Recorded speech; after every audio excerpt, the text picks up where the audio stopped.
কিন্তু রাস্তার যে গতি থাকে আজকাল, রাস্তার উপরে ভরসা করে প্রোগ্রাম করা অনেক কঠিন। সারা দেশ জ্যামের ওপরে চলছে, সময় মতো কোথায় পৌঁছা যায় না। এই নিয়েই সফর চলছে। অনেক সময় কর্তৃপক্ষরা বুঝতে পারে না রাস্তার ঝামেলা এড়াইয়া সময় মতো পৌঁছা যে কত কঠিন।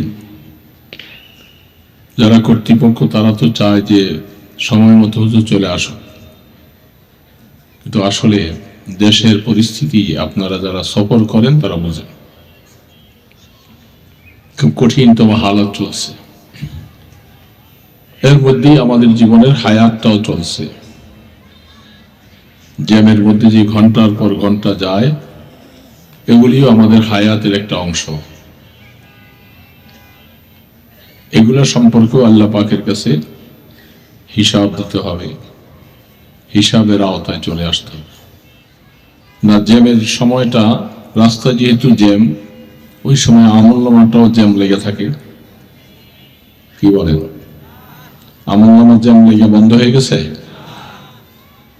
ফেরেশতাদের কলমের মধ্যে জ্যাম থাকে না, কলম চলতে থাকে। সেই সময়টা যারা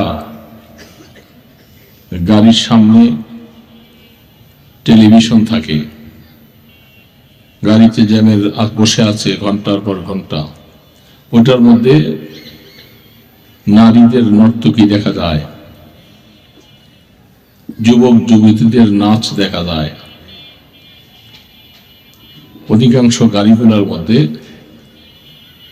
আমরা পাশের গাড়িতে যখন যাইতে থাকি তখন দেখা যায় ওরা বসে বসে এগুলি দেখতেছে। এদের সময়টাও কাটে। জ্যাম যে কত সময় বসে আছে এটা তারা বুঝতেও পারে না, কারণ একটা আনন্দময় অবস্থায় তারা আছে। আর আল্লাহ পাকের কিছু বান্দা আছে, তারা চিন্তা করে যে আমার এই সময়টা আমার হায়াতের একটা অংশ। আমি 2 ঘন্টা 3 ঘন্টা যদি জ্যামে বসে থাকি, এই সময়টাও আমার কিয়ামতের ময়দানে হিসাবের আওতায় আসবে। আমি এই সময়টাই গান দেখে, নর্তকীদের নাচ দেখে সময়টা নষ্ট না করি। এই সময় যদি সে তাসবিহ পাঠ করে, সুবহানাল্লাহ পাঠ করে, আল্লাহ পাকের জিকির আজকার করে, দুরূদ সালাম পাঠ করে, তাহলে তার হায়াতটা অনেক দামি হবে। কি বলেন, হায়াতটা? আমরা কোন রাস্তায় হাঁটবো? আমরা কি জামের মধ্যে বসে থাকলে তাসবিহ তাহলিল পড়বো, নাকি আমরা মোবাইলে আর গান, নারী নর্তকীদের নাচ দেখবো? কোনটা? তাসবিহ পড়বো। বুঝে আসছে কথাটা? আমি ভূমিকা কয়েকটা কথাই বলতেছি। আমার শরীর অবস্থা ভালো না, খুবই অসুবিধা, দুর্বল অবস্থায় আছে। সারা শরীরে আমার ব্যথা।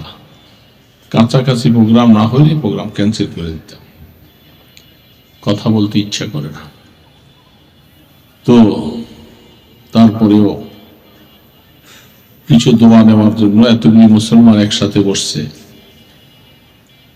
এদেরকে একসাথে যে আমি সালাম দিলাম, আপনারা ওয়ালাইকুম আসসালাম বলছেন, একটা দোয়া পাইছি কি পাই নাই? এটা অনেক বড় দোয়া। এতজন মুসলমানদেরকে একসাথে বসে সালাম দেওয়া, এটা আল্লাহ পাকের মেহেরবানি। তো